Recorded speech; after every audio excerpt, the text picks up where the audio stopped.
All right, welcome. Now, the name of the marketing company is Wealth Legacy Group. Okay. And I want to show you guys, these are all the divisions that we have. Okay. We have the real estate division, mortgage division, insurance division, and the investment division. Okay. So I'll tell you with Jordan, you want to get in the loan. So we'll talk a little bit about that. And Angelo, your real estate license, is your partner real estate license too? Yeah, we're both Yeah. licensed. Okay. So you'll be able to put that in the real estate right over here, but you're obviously going to be working on your own stuff on the investments. Okay. But we have the education on the investments and each division. So if you ever want to like expand or make money in the other stuff, I'm going to talk a little bit about that here. Okay. But you guys in particular, because you already have the license, this, like I said, it's the intro to Wealth Legacy Group, which is the marketing company. Um, but Superior Properties Group is the brokerage that we have.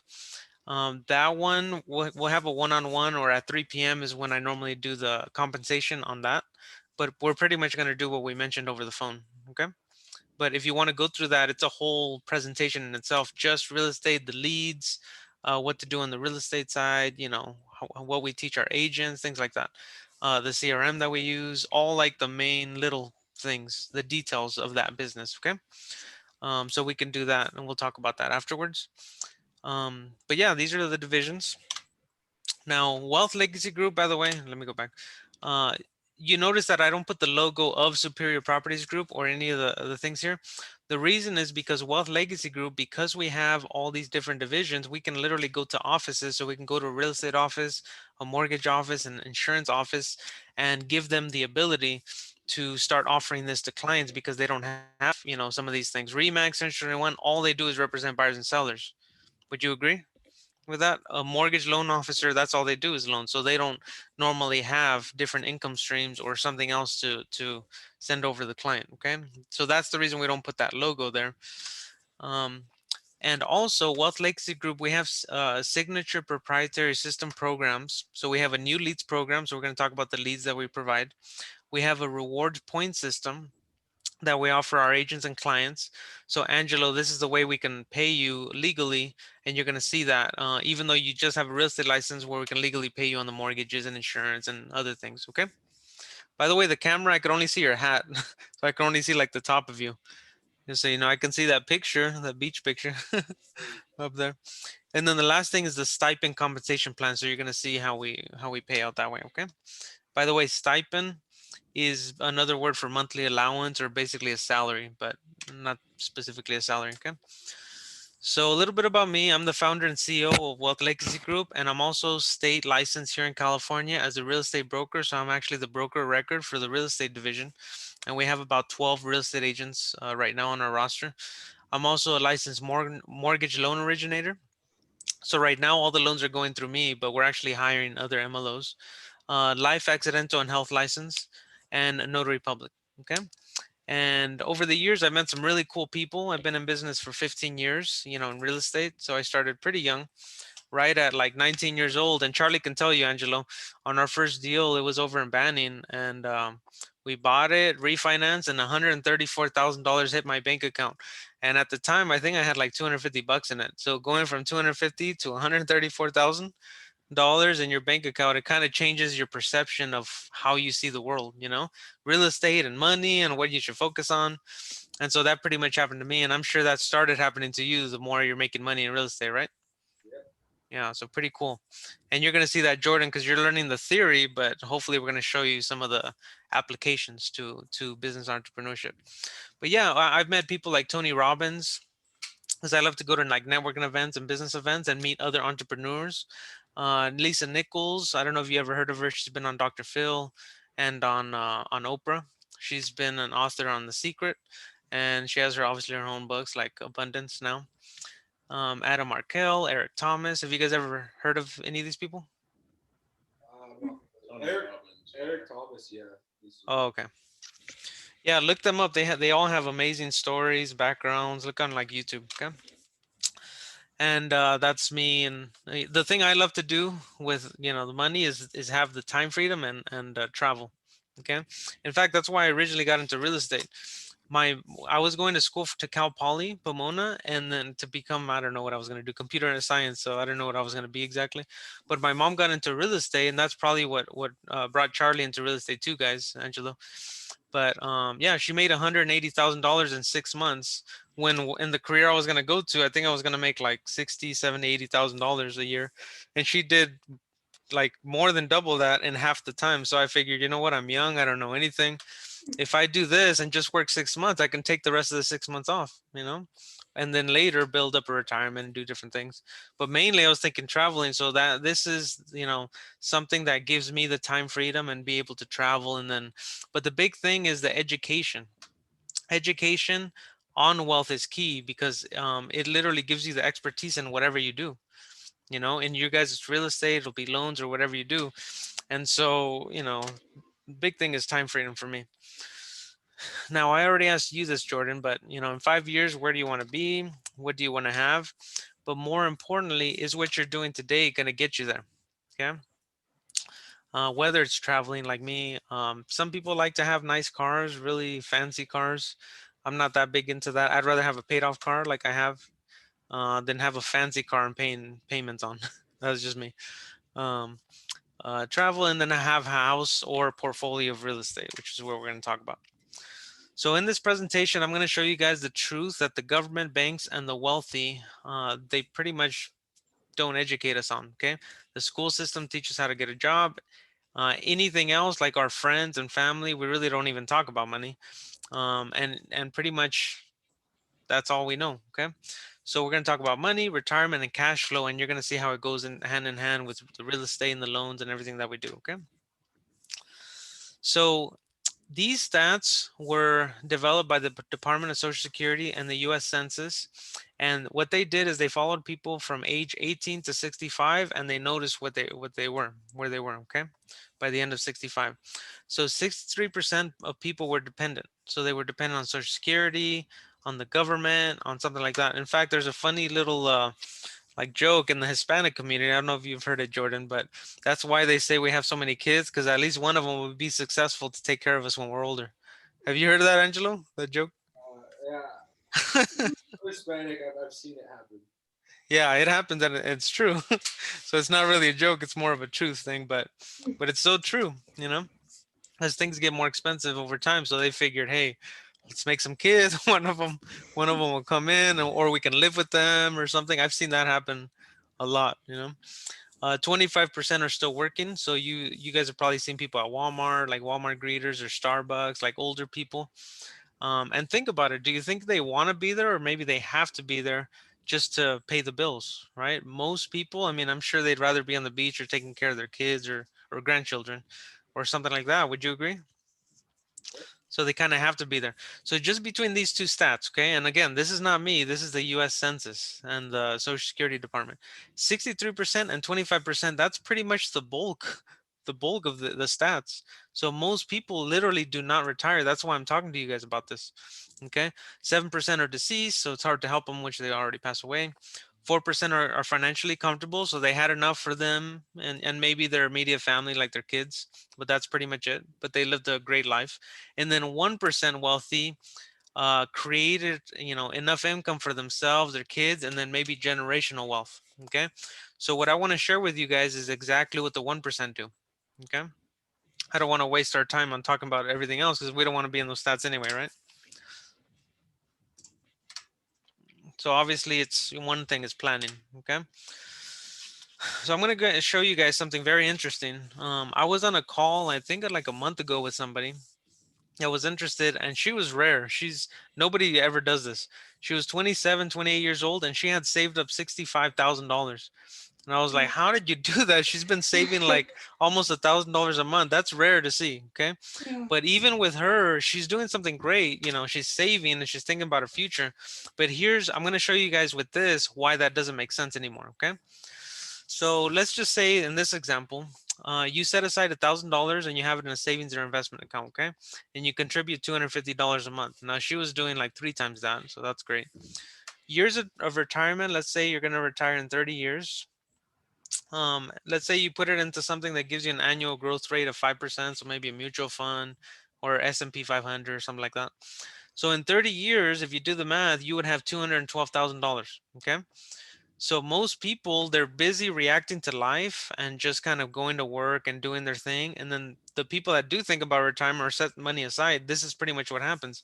But let me ask you guys, okay? Jordan, do you think you can retire off 212,000? Mm. No, I'm sure Angelo, you already know the answer to that one. And that's a huge no, okay? But here's the biggest reason why, and people don't, it doesn't even cross their mind, is adjusted cost of living with inflation. Things are getting more expensive over time. So in this example, let me grab my annotations. It's a little easier to read once I have this. Okay. So let's just say your current expenses are $5,000 a month right now. Rate of inflation on average is 3%. You can look it up on Google and, maybe it kind of fluctuates, but it's pretty much on average 3% a year. Years of retirement, let's say that you have the 30 years, which by the way, most people, all three of us are young, or four of us are young, but most people don't think about it until like their late 40s, early 50s, because they're reacting to, in their 20s, they're working on their career, in their 30s, they're working on their family, right? In 40s, they're kind of busy trying to, pay college for their kids. So they really don't even set money aside till in the future. Okay. But the sooner you do it, the better, because it makes it easier. So in 30 years, your $5,000 lifestyle is going to cost you $12,000. And that's for the exact same lifestyle, guys, per month. So multiply that by 12 months. That's $145,000 per year of adjusted cost of living. So easy math at this point. Okay. If you saved up over 30 years, 212,000, but in 30 years, it costs $145,000 to live the exact same way you're living now. Your money's not even going to last you 2 years. Is that crazy or what? Mhm.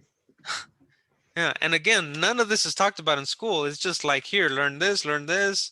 Here's the college list. There you go. And then once you're in college, okay, now you need to learn more complicated math, more complicated English, and it just gets more complicated. But they don't teach you the stuff that we need to know, which is money and then inflation and things that are going to happen to us. Crazy, mind-boggling, honestly. You know, that's why it's so important that everybody kind of sees this, and then when you share with people, you send them over so they can get educated on these things. Purchasing power the last 100 years. So every time the government prints money, our money is devalued. So that's another thing that's hitting us with inflation. So the people that save money, this is the reason I'm telling you.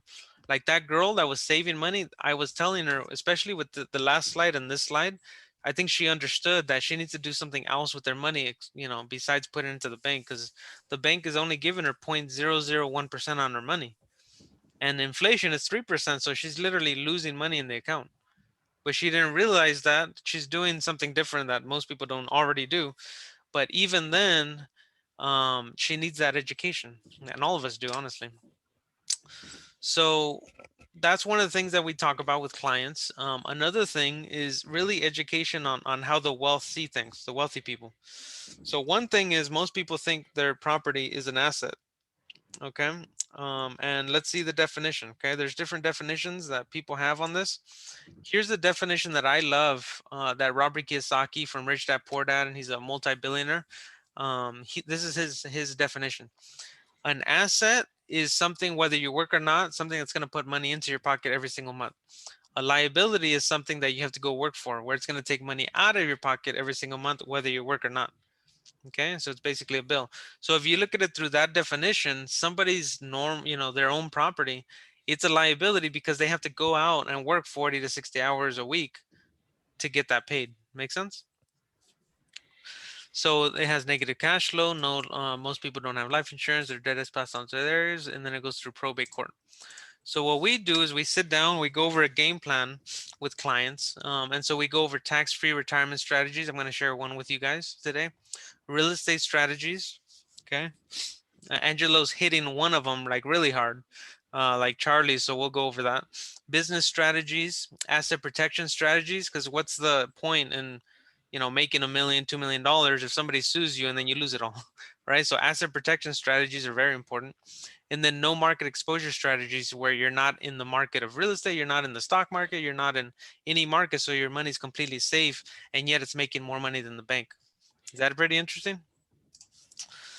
So the first strategy is a tax-free retirement strategy. This is what the wealthy utilize, and they use real estate for this reason too. But this one's actually a very interesting way of doing it. okay, that I think you guys are gonna love. I don't think you've ever seen this, Angelo. Hopefully, I'm the first one to tell you.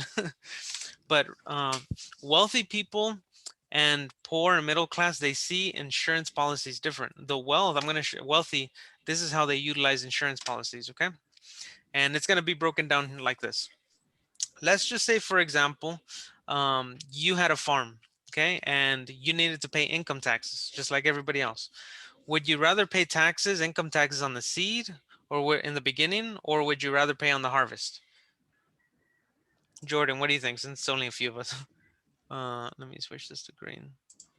Would you rather? Probably on the harvest, Why is that? because you can, when you harvest your um, all your seeds from after they're growing, you have money to be able to spend on income taxes. Whereas when you just have the seeds, they're not grown yet and you're not harvesting anything. But to pay the government, okay. What do you think, Angelo? I'd rather pay money on the seeds. You'd rather pay on the seeds? Why? It's going to be a significantly lower amount. I can't hear you. You're like really loud. I mean, really far from the mic. Would it be a significantly lower amount of taxes that you're paying? Okay. Angelo is right. Okay. We're talking about the income that we're going to pay the government for something, right? So on the seeds, I mean, it's literally a handful of seeds that is showing on the photo. So I'd much rather pay 35% because that's pretty much what it's 25% to the government and like 10% to the state or vice versa, something like that. But altogether 35%. I'd rather pay on the seeds because I literally have a handful. So I'm paying them, like, let's just say I'm paying them with seeds. I'm only giving them 35% of that seed, right? In the harvest, if I wait until I harvest, then I gotta literally, I have how many seeds out of that harvest? Seeds is like tons. Now I have to literally 35% is pretty much this one. So I'm literally paying 35% of my entire harvest to the government. So would you rather pay 35%, which is this, or would you rather pay 35% of your entire harvest to the government? This is an income tax example. Does it make sense, Jordan? No? Yeah. No. I would much rather pay less to the government. Okay. I love the government. They're doing, their job, but there's no reason to pay more than you need to. Okay. So hopefully you guys understand the psychology and like what's going on in the back. Okay. And this makes it very easy. I love this slide because it educates you and it really simplifies it. I love simplification because it makes it to where anybody really understands it visually. Okay. These are the numbers. I'm not going to go deep into detail, but the people that love like analytics and show me the numbers type of thing, this answers the questions, but I'm going to go through it pretty quickly. Let me switch this to green. So this $450,000, that is the harvest. Okay. So on the numbers, assuming somebody had a harvest of 450,000 by the end of, by age 65 at retirement, whether it's a 401k, 403b is nonprofit and teachers, TSA is government, and IRA is self-employed people. Okay. So more than likely, all of us would have self-employed this IRA if you wanted to do this. Okay. But it all works the same. 450,000, you haven't paid Uncle Sam yet, okay? Your favorite uncle. So you have to pay 65%. So in reality, you don't have 450,000, you have $300,000 because you just paid $150,000 to the government for retirement. Make sense? So these are the actual numbers. That's why I'd much rather pay on the seeds, because in the harvest now you're paying way more to the government for the exact same thing. Okay. And then once you have the money, most people, they either spend it, get an annuity or get a rental house, pretty much. Okay. 95% of people just spend it. That's why their money runs out. And that's why they go into those stats of 63% and the 25% that are still working. Annuity is a bucket that gives you way more money than the bank does, and it follows the S&P 500, but your money's not in danger. Good doesn't go in there, and you don't lose principal. Okay. And then you get a rental house. But here's why it doesn't make sense. And I love real estate. I'm going to go over real estate stuff, but it doesn't make sense. Getting 300,000 at the end of your life and then getting a rental house, you're not leveraging the bank at that point. The $1,500 a month that you get in rental income is great compared to the 1,000 in this case in annuity.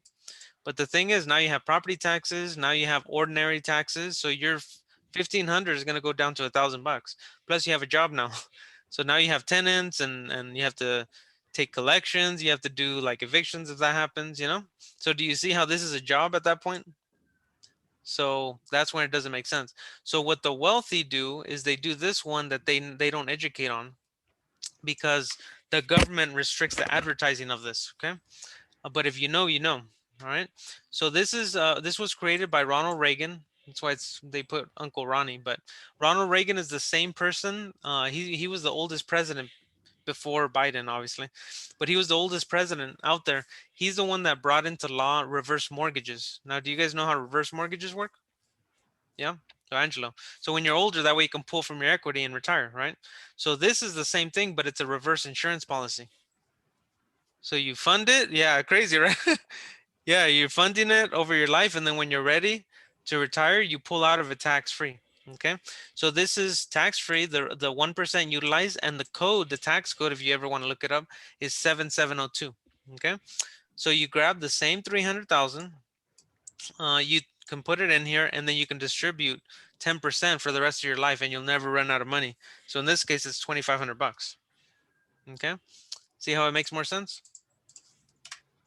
Um, I'm gonna start skipping some of this stuff.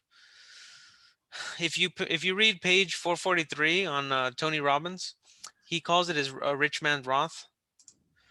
Unlimited deposit amounts, no tax on the growth, no tax when accessed. So like even a 401k, there's penalties, right, to access it.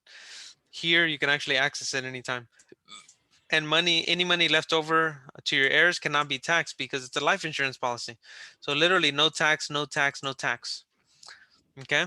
The reason why the government restricts advertising of life insurance companies and life insurance agents of putting anything, because how does the government make money?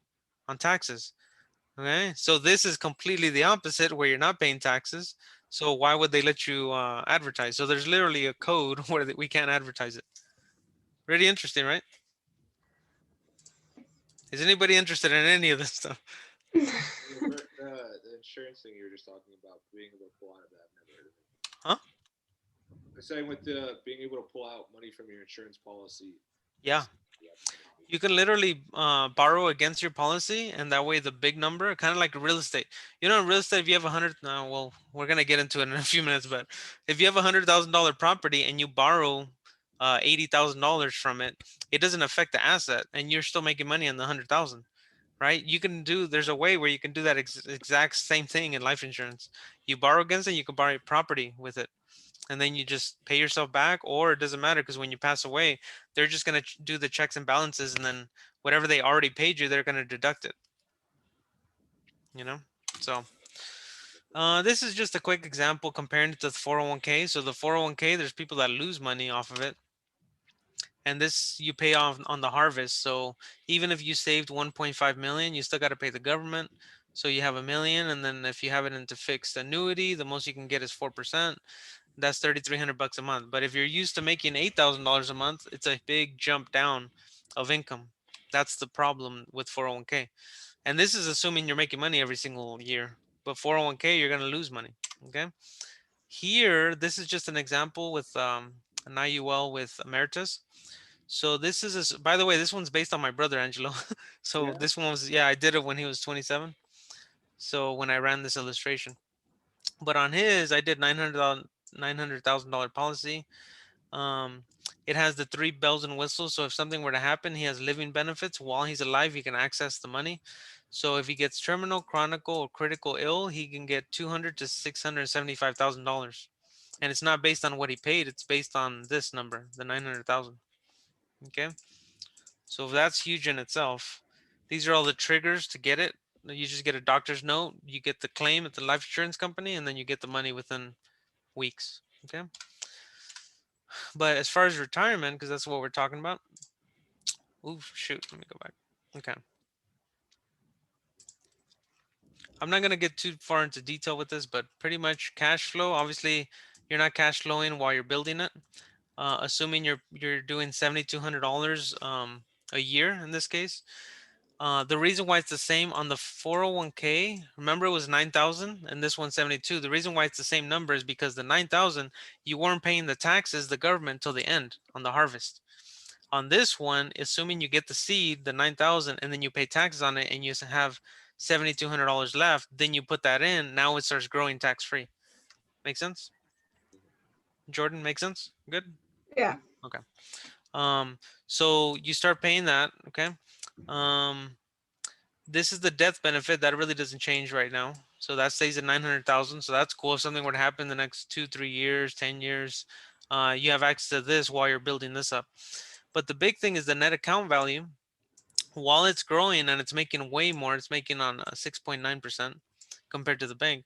You have full access to this money. I literally borrowed money. I took out 3,500 bucks, not that much, but you can literally borrow against it, pay it back, or just kind of keep paying it and keep the money that you took out. It's completely your money at that point. Whatever makes sense to you. If you're paying on a car that's more than 6.9%, you might as well just grab this money and pay off your car. It's your own money. So let me go back down here. So at age 65, again, this is based on my brother. At about 60, 65, you're not going to pay obviously any more into the policy. So he paid 273,000 over I think it's like 38 years from 27 to 65. And he's used to making 100,000. So basically what I told the computer is, hey, pay him out $100,000 a year pension, or 8,333 a month. He has over $1 million in his account, and his death benefit actually went up to 1.2 million. But let's see what happens. Every single year he's going to pull out $100,000. We just need to make sure that the money will last, right? So in his 60s and 70s, he's doing 100,000, 100,000, 100,000, 100,000, way more than the 401k. Okay. So by the time he's 77, he's already pulled out $1.2 million. Okay. If he goes 70s to 80s, he's already pulled out 2.2 million. Now, if we stopped right there, most people, most women and men on average, we pass away around this time. Women last a little bit longer, but guys, we're normally around here. We're living longer, obviously, because of technology and all that stuff.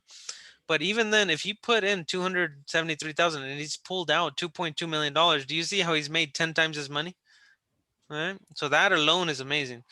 So assuming he's healthy and he lives another 10 years to 97, because a lot of people are doing that, that's $3.2 million. If he lived to 107, that's $4.2 million that he's taken out. And then if we go all the way, because the illustration goes to 121, he's pulled out $5.6 million. In fact, his money in his account started growing more than he was taking out. So that's why it's $3.2 million in his account, and his death benefit, because he doesn't want to die, is 3.4 million. So do you notice how he's literally getting richer and richer and richer, while in the first stats, people are getting poorer and poorer and poorer just because of knowledge and what you do and doing this extra little thing, okay? On top of that, I'm telling you, all this money, you can be buying property tax-free. All right. Ready to get into real estate now? Any questions on what I went over so far? Yeah. Life insurance is amazing. So, but you have to utilize it correctly and build wealth with it. Most people, they just kind of, especially like just the life insurance, they just that's just in it for the commission. They just want to sell you on a term. Most people, or a policy. But educating clients, that's why education is key. Education will get you the sell. Okay. Now, real estate. Real estate is literally the complete opposite of what's going on with money.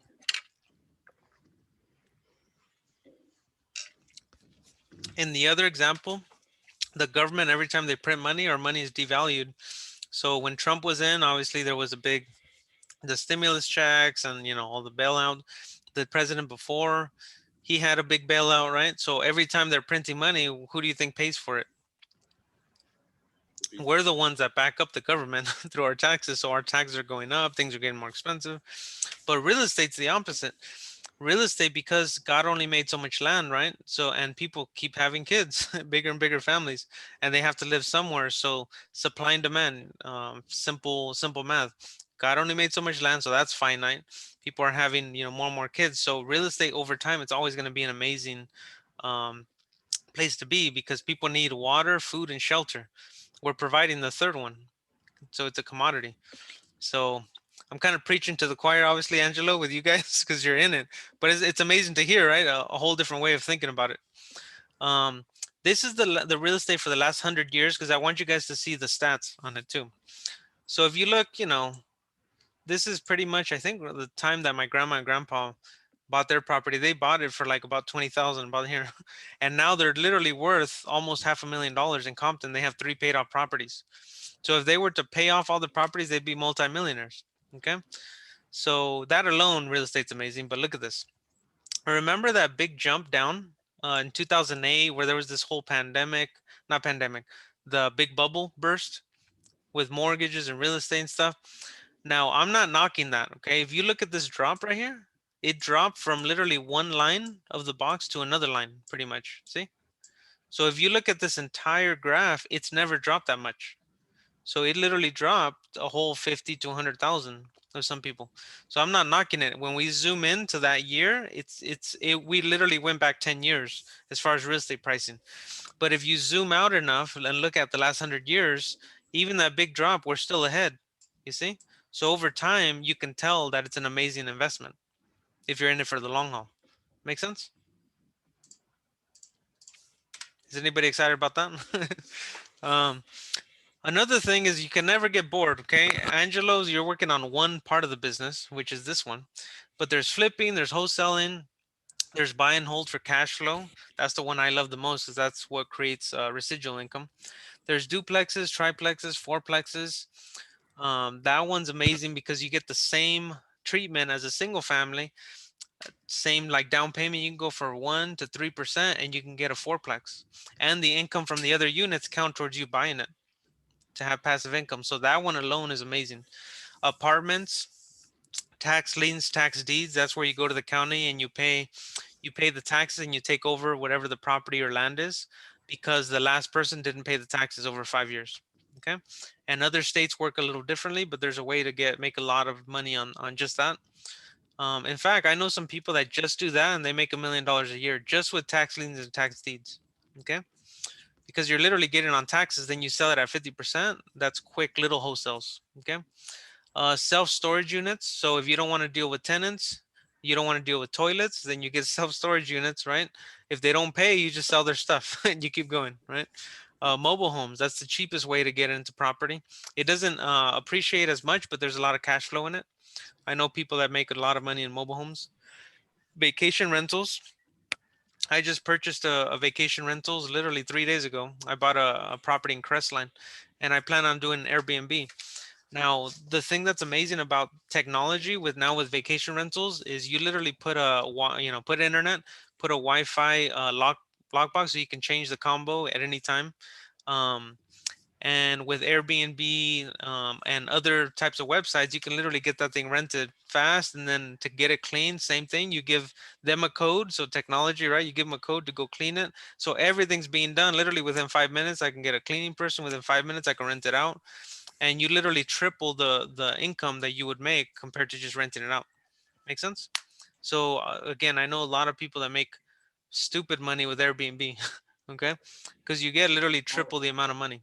Okay, would did you you buy say something something? in Big Bear? Huh? All right. Would you buy something in Big Bear? I am actually. I'm talking to 2 sellers in Big Bear, and then Sugarloaf right behind Big Bear. Yeah, we're working on a couple properties right now in Big Bear. We're Oh, about there we go. There we go. Let's make some money. All right. Secured private lending, probate. So that's when people pass away. Normally, when that happens, there's expenses that have to be paid. And the judge, if it goes through probate, says, hey, this, and this, and this have to be paid. Since there's no money anywhere else, this house has to be sold. So then when there's an agent involved or an investor, that's where we get good deals. Make sense? Especially if it needs work. Actually, the very first property that we flipped, the one that I mentioned earlier, that was actually a probate deal where the beneficiary was in another state, never even looked at the property, so they just wanted to get cashed out. Okay. I'll look at a couple of those. It can be interesting dealing with Yeah. probates. Very. All right, next one, lease options. Okay, I used to talk about it more on the insurance, but I'm taking that stuff away. But lease options is a way to control a property and have really almost no liability. And if you get a sublease, you can literally do sandwiches or rent it out and have cash flow with almost no money down. So I was telling this older guy, he's a student of ours, he doesn't have enough time to build equity to retire. So this is the shortcut. You get some leases. Let's just say for easy math, get $1,000 lease and you can rent it out for 1,200. That's not that much, right? But if you get 10 of those, you're making $2,000 a month passively. So it's pretty cool when you start controlling properties through lease options. Okay, with an option to buy, and then you can control that option too. All within residential, commercial, industrial, land. So there's a lot of other places in real estate that you can do. So really, really cool stuff. This is just a short list, by the way. There's actually more. Benefits, and again, this is preaching to the choir with Angelo, but benefits of real estate, it's way safer than most other alternatives. But leveraging, if I had to pick one thing, leveraging is huge.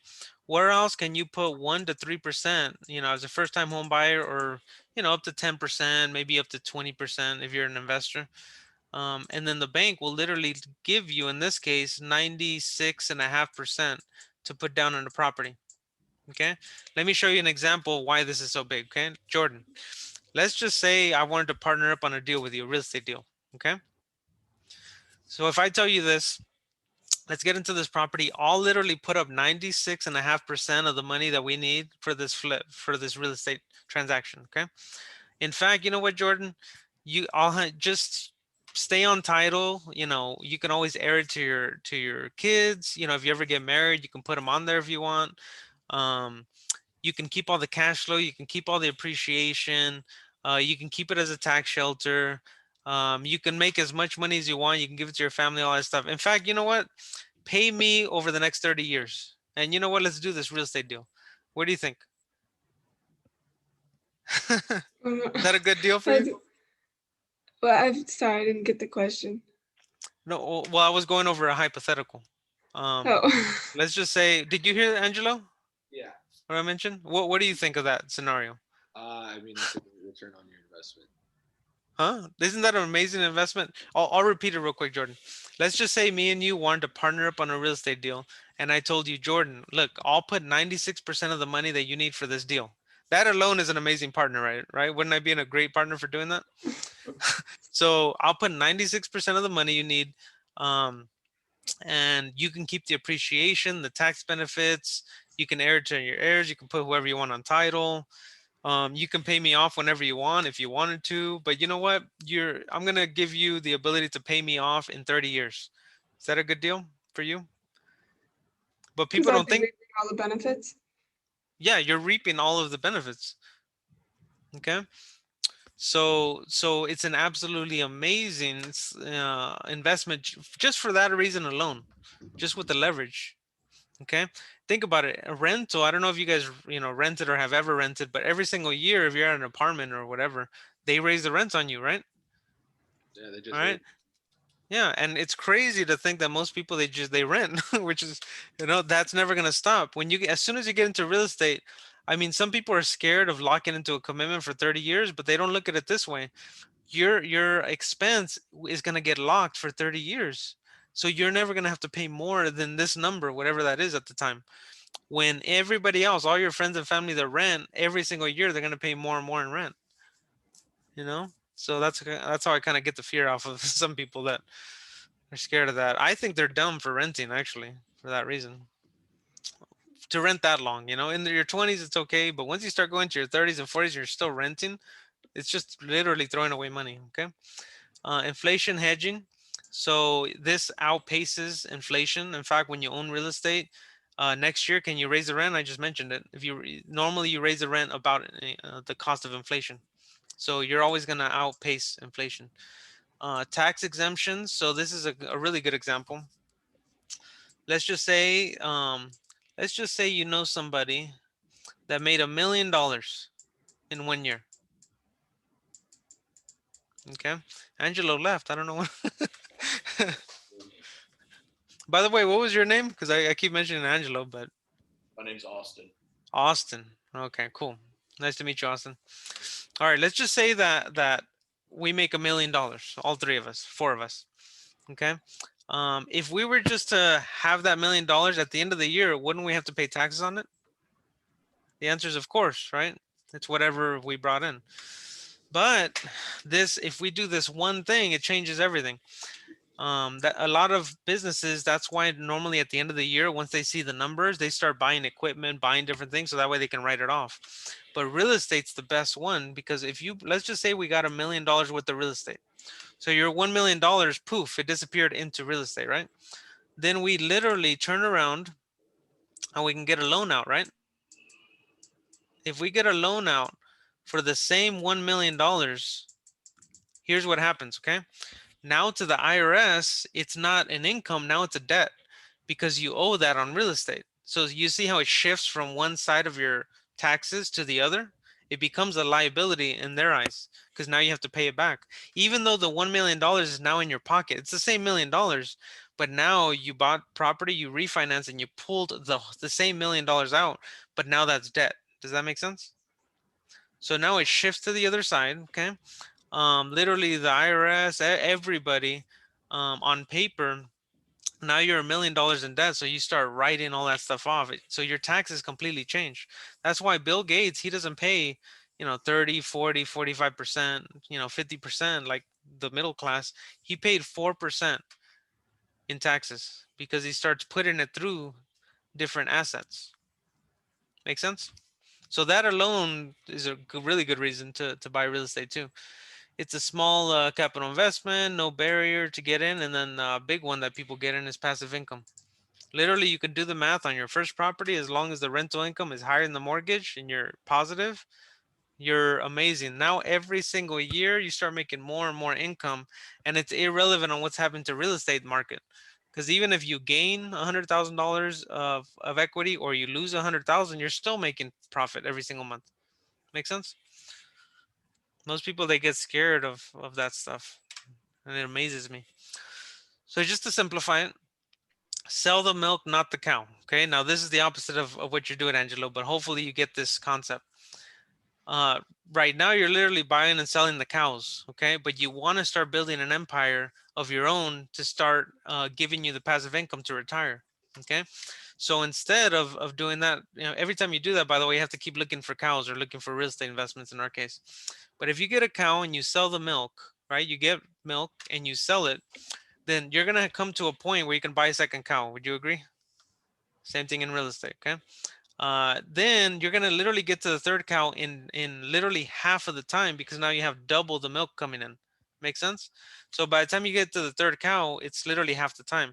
Now, once you have three cows, do you see how it starts compounding very, very fast at that point? Okay, because now you have three. So to the fourth, you're gonna get there extremely fast. Then the fifth, extremely fast. So you get to the point, and I know people like this where they're buying the property every single day. Okay, because they have so much passive income coming in. Make sense? And it's either literally I'm either going to pay taxes on it or on this money, or I'm just going to buy real estate or other assets. Okay. So that's how you build an empire, guys. Instead of selling the deal and getting rid of the deal and just giving some profits, and now you have to pay a ton of taxes on it, you want to build an empire to have passive income for yourself. Okay. Here's the mathematics on it. Okay. I think this part is more for you, Jordan, because you haven't seen this. So in what Angelo does, right, and he sells real estate wholesale to other investors. What he does this math, I'm sure all the time, right, Angelo? So you get a house after repair value means after it's pretty, right? So once it's completely pretty and it looks good, now you can sell to a buyer. It's 500,000. The reason you would buy it for 350,000 because it's not pretty, right? You have to put money into it. So closing costs, realtors fees has to be paid, but rehab costs to make it look pretty is 30,000 in this case. So this number minus all your expenses, that's 90,000 bucks. Okay. There's shows made about this, right? I'm flipping, and it looks glamorous. I mean, you made 100,000 in literally, a couple months. So it looks great. But here's the thing. Again, I don't really like to talk about taxes, but we have to talk about it. Half of this goes to the government, and they don't talk about that in the shows, you know, but half of it goes to the government. Okay. But if you were literally to have it for income, you refinance, pull the money out. So you have most of the 90,000, and then the rest is just an equity. You get the gross rental income. In this case, it's 2,000 a month, but honestly, it differs depending on the location. So this number might be $5,000-6,000 in LA. It might be $1,000 in Hemet type of thing. Okay. But the numbers are irrelevant. Okay. Mortgage payment, income including tax and insurance. So you minus this, property management if you don't want to deal with it yourself, maintenance fees. But basically income minus all your expenses. In this case, it's 600. But here's why it's irrelevant. Okay. Even if you were to break even, worst case scenario. Okay. You'd probably think, oh my God, I must be a bad investor. Okay. Here, that's not the end of the world. You can still make this a good profitable, real estate deal. Next year, can you raise the rents? Of course. So literally you start becoming positive.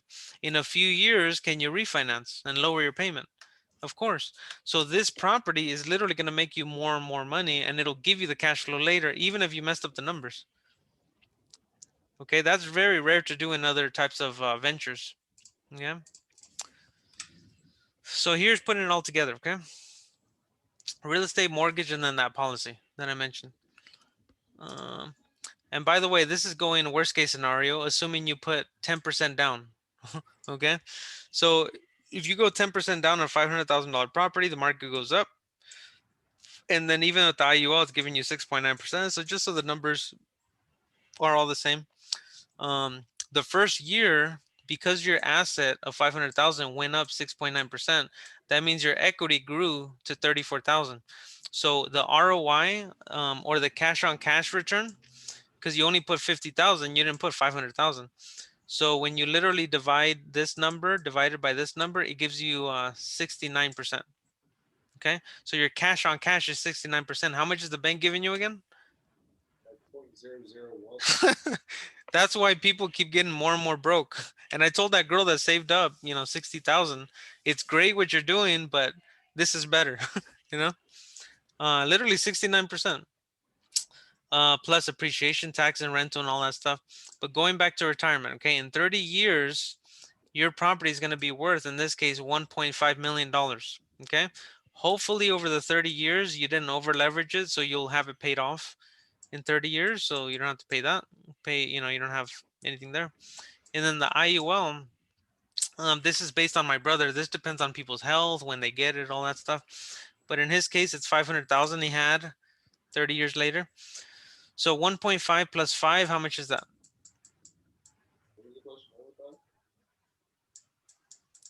I'm putting the answer right here because I'm a good teacher. Did somebody say something? No? I put the answer. 2 million. 2 million, guys. And you bought, this is one property and one policy. How long did it take to buy a property? 30, 60 days, let's say. The IUL, sit down with somebody. It takes about an hour or two, maybe. So literally, it doesn't look like your life changes over a couple months if you were to do this, but this is what happens in 30 years. Kind of like if I told you, hey, get on this this weight loss thing and start exercising, but stay consistent. You don't see the results in a month or two, but you'll start seeing it in a couple of years. Make sense? 2 or 3 years. This is the same thing, but it completely magnifies over time. So this is on one property. Okay, let's just say that you had 10. Wouldn't you have 20 million? Yes, sir. Yeah. Now going back to the first slides, somebody that was setting aside 250 bucks couldn't even retire for 200,000, right? This one, you have 20 million and you didn't put any money aside because you bought it over the next, I don't know, even if it took you 3 to 5 years, right, to buy 10 properties. But it's not money. You don't have to go get 3, 4, 10 jobs, right? You put tenants in and they pay for it, right? And you have $20 million at retirement. Is that pretty huge or what? It's a lot. It's a lot, and people don't think about it. There's classes obviously on wholesaling and doing those different things, but then you're not taught to create wealth. Okay, you learn how to become rich because you are making good money, but you're not taught wealth. And wealth is money coming in whether you do anything or not. Okay. 20 million. Man, I know people that have 4 or 5,000 properties. Do the math. It's stupid numbers, ridiculous numbers. But yeah, and we have a lot of strategies on how to acquire them. You guys have probably seen stuff out there like no credit, how to get properties almost zero down. There's ways of doing that. And to really keep them. That's actually the way that I did the Crestline property. You know, guess how much of my credit I used on it? How 0. much was your credit? Yeah, I took over somebody's loan. It was a seller finance. Mhm. Nice. It was a seller carry, actually. I just carried his loan. So I didn't have to qualify for it. Okay. This is the executive team that you have access to, depending on your division and stuff. So on the insurance, we have these guys, Wendell Morris, Albert Lau, just to give you an idea in the life insurance side of it, which I don't think both of you are going to be in, but life insurance, this guy's making $200,000 a month just in life insurance. Okay. I think it's probably more actually. That's me. Ruben Mata, he's actually in Dubai right now, traveling. We have an outreach, a nonprofit. So this has to do with real estate, by the way, Angelo. Our nonprofit, without the partnership that we have with him, the nonprofit, we're getting set up with HUD. So we're going to be able to buy property at 50%, 50 cents on the dollar, because we're doing it through the nonprofit. Yeah. Very, So very. huge. So aren't you glad you're looking at this this presentation? Huge, okay. Um, Letitia down here on the left, she does she has a tax background. She was in tax for 20 years. That's how we know all the stuff on taxes. And she's Charlie's mom. And Charlie's my brother. Jeff Converse with alternative investments. There's ways where you're not in the market and you make 60% ROI guaranteed. That's a whole nother thing. We have a PNC manager here. And then Matthew Thayer, we just brought on foreign exchange into the investment division. And this guy, he's only been doing it 3 years, and he brought his account for $500 to $8 million in less than 3 years, just doing foreign exchange. That's crazy. Yeah, crazy. Yeah. So he's an awesome guy. He's actually going to be on tonight, on a Zoom call as well. So there's huge money in everything. You know, that one's like quick profits, 1 to 3 minute trades is what he does. So it's high frequency. Okay. So again, going back to our divisions, is that pretty good stuff though? Education? Yeah, the insurance, well, the being able to pull the money out of the insurance, that was really interesting too. Yeah, of course. Jordan, any questions for me? I know it's probably like a lot of information. That now you know why I recorded this thing Yeah. for you guys, because it's like I gotta see that thing again. All right. So going back to the divisions, we have real estate, mortgages, insurance, and investments. Now, there's a lot of regulation around all these industries, and so the way we went about it is we created a point system. Okay. So let me go back on here. Okay. So we give 1,000 points when somebody refers a transaction in real estate and we close. That's 1,000 points. Mortgages 750, 250 on insurance, and 1,750 points on investments. Why? Because the Department of Real Estate, in order to pay somebody, you have to be licensed. So you guys don't have a problem, Angelo, because you're licensed, so you get the big commission. But the people that don't, the most that we can pay or any brokerage is 250 to $500 is the regulation. Anything outside of that, you can do it under the table, but you're already, if they find out, then you're gonna get fined, and the brokerage gets fined like $10,000 to $15,000. Okay. So it's a huge amount, right? Mortgages is $25, which is extremely low. That's like a gift card, right? Or a Starbucks gift card. Insurance, I still haven't found it. And then investments is the only loophole where technically you don't need a license if you're going to buy and invest in property, okay? Or do any of the other things. Like down here, foreign exchange or crypto or any of that stuff, you're doing it as an investor. It's the only loophole, okay? So when somebody has points, these are the three ways that you can convert your points, whether you're a client or an agent. Okay. You can either do it towards real estate and start creating your real estate portfolio. And I'll show you an example in a second. Towards a stipend, so a monthly salary. So I'll give you an example how that works. And then, or towards advanced bonuses. So for example, Angelo, he's going to refer some real estate transactions. So he'll get paid on that because he's licensed, but he doesn't have a mortgage license and he might not have an insurance license, but he can still get paid because he's accumulating points. And then whenever his next deal is, if he wants to use those points, then all I do is transfer him $1 for each point and then give him a real estate cash advance. So do you see how it stays balanced? And I'm technically not paying him on anything else but his real estate transaction. So that's how it works. So you're going to be getting paid, 100% every time, pretty much, Angelo. If you're going that route, if we're doing multiple things with the clients. So here's an example. Let's just say somebody refers 3 clients, even if they're just a client themselves. And then we sit down, and obviously if it came from, like, let's say you, Angelo, then the real estate commission just goes back to you if you're doing it. So that's 1,000 points on the single family residence, 1,750 points on the mortgage. IUL is 250, disability insurance 250, home insurance, auto insurance. So in general, on average 2,700 points. Okay, times 3 clients, that's 8,200 points. Each point equals $1, so that's $8,200 of credit towards a real estate purchase through escrow. So here's the question, Jordan. What's easier, to refer 3 clients and make $8,000 to buy a house, or to save up $8,000? Which one's easier? Refer through clients. There you go. Now you see why we do this. All right. Besides the education. Um, so you can either do that towards real estate, or you can save up the points, basically a couple more, and you get a salary. So here's how it works. Okay. Let me grab my annotation on here. All right.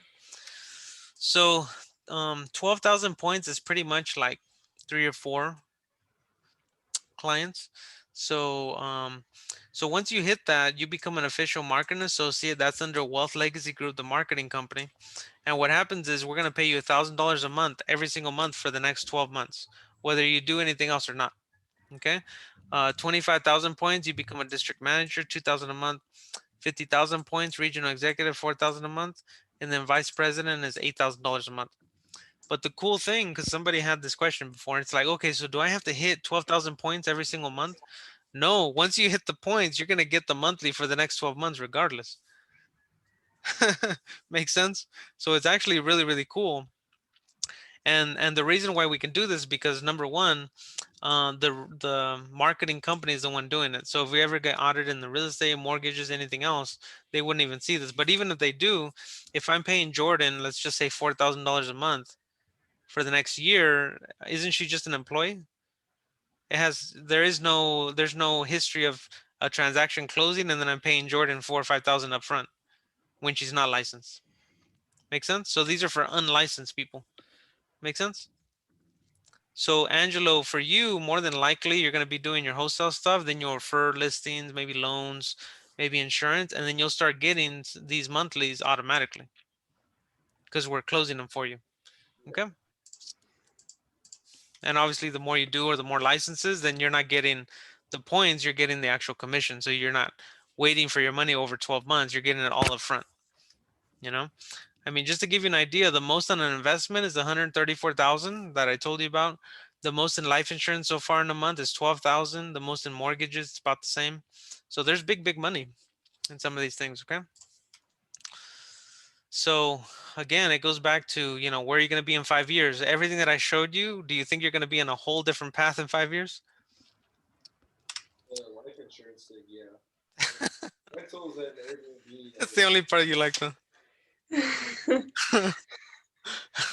All right, we just showed you a way to have tax-free retirement income utilizing insurance contracts, create a monthly income with real estate, and invest with no market exposure.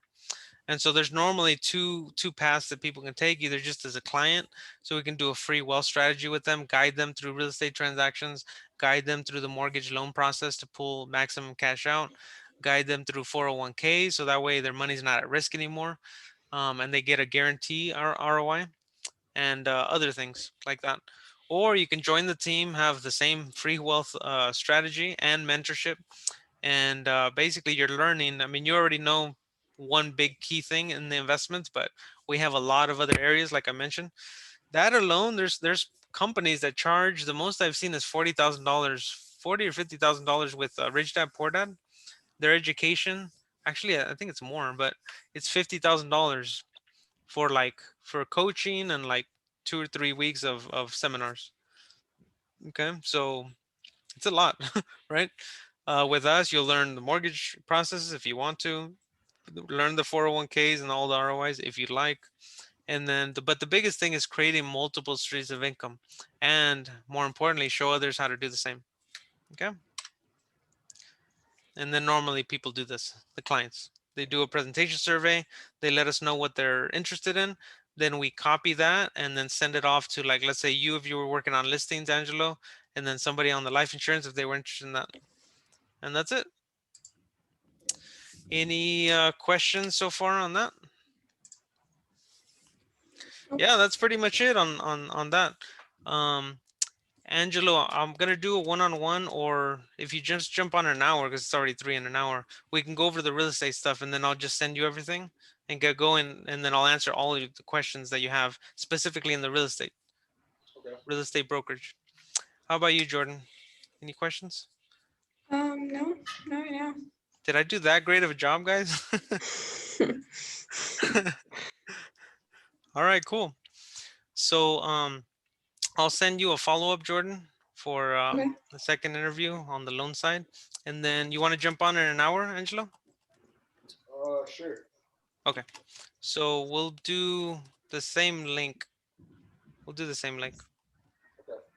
So So that's what just, to go. It was just to go over the brokerage, right? yeah.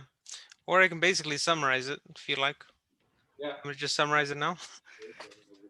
Sure. There's a lot to it, but pretty much we give our agents website, mobile website, access to a lot of things that most brokerages charge for. So that's what I normally go over. Contracts from 50 to 90%. But the big thing that makes us different is if you ever refer other agents, you actually get the difference in contracts. So we allow you to pretty much get paid like a broker without the broker license. Okay. Yeah, that's the main thing. But just like you mentioned, you want to focus on the investments. So if you want us to do it, we could do 50-50, and then we'll do everything on it.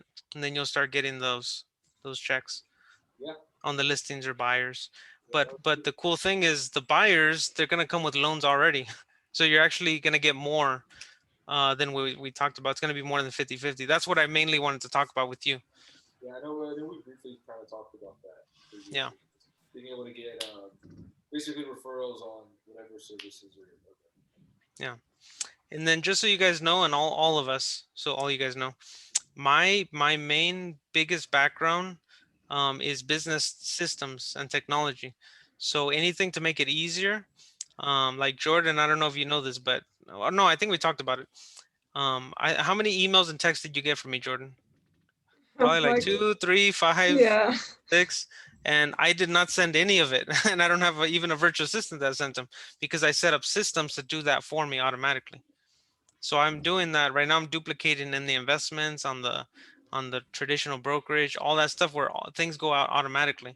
If somebody's interested in something that we do, they should be going through a funnel, getting emails and texts on behalf of us. By the time it gets to you, they're already ready to go. That's how it should be, you know? Are you And doing any kind of like mass texting out to like sellers? yeah, some of it. Here, I'll show you guys. Let me pause or let me stop the recording.